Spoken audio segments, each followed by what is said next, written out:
Now you have seen what the street looks like where I live, and you have heard Tadella's story about how she came from tragedy to triumph. You have even seen our little 1-year-old Tetana. Now it's time to see the inside of Grace Center, starting with the Grace Baby Daycare. The house neighboring Baby Daycare is made out of mud and sticks like most of the houses in Bahir Dar. Our mothers arrive between 7 o'clock and 7:30 in the morning. After saying goodbye to their children, they place their children in the hands of our nannies, who are loving and well-trained.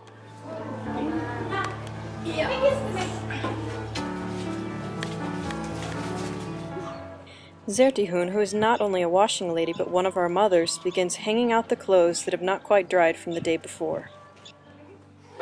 Immediately upon arriving in the center, the children are bathed and changed into clean clothes. We try to be strict about things like spraying down the baby changing tables with bleach and washing your hands with soap, and if the workers forget to do so, they receive a warning. After 3 warnings, they'll lose their job. Even though the center is set up to have water running inside, at this moment in time the water is not working. This is quite common where we live.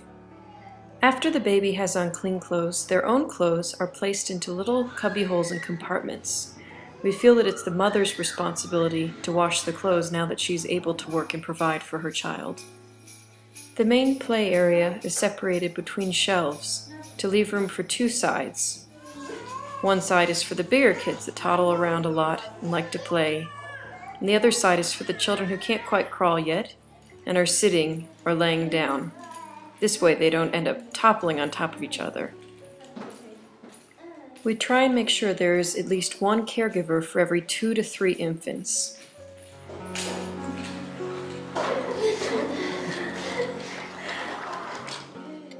Each child has their own bed, and at one of the centers we have the photos of the children up above the beds to show which child goes in what bed, and we plan to do that here as well. Many of our mothers come every 3 hours to breastfeed their children, but some of our children are formula fed. The times they receive formula are marked out on this chart, as well as the times that their diapers are changed. These children are sitting and waiting contently for their food. These babies receive 5 meals throughout the day. The meals and snacks will vary depending on their nutritional needs. They also take multivitamins daily. We make sure the kitchen is kept clean and all the bottles are sterilized. There is also a refrigerator to keep all the formula bottles so that they don't spoil. Most of these children are able to eat with just a little bit of assistance. But you always have to watch out for that one that's trying to steal the neighbor's bread.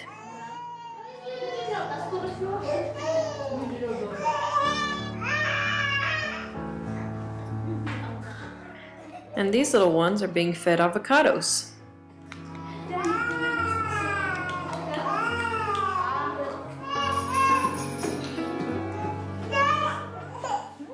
Of course, constant diaper changing comes with the territory of babies. You might be wondering what happens to these 70 cloth diapers that are used every day. First of all, they're washed by hand.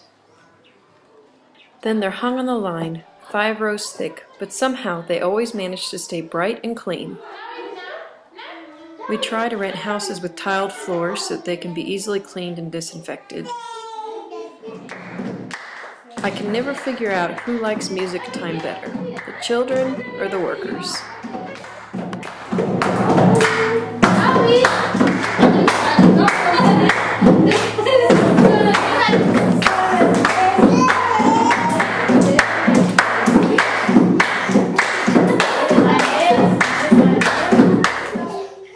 In a country where there's so little stimulation for children, we try and make sure that they receive as much stimulation as they can.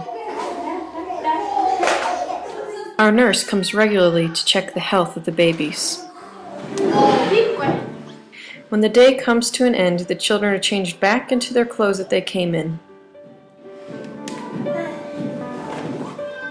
Both the mothers and the children are so happy to see each other again.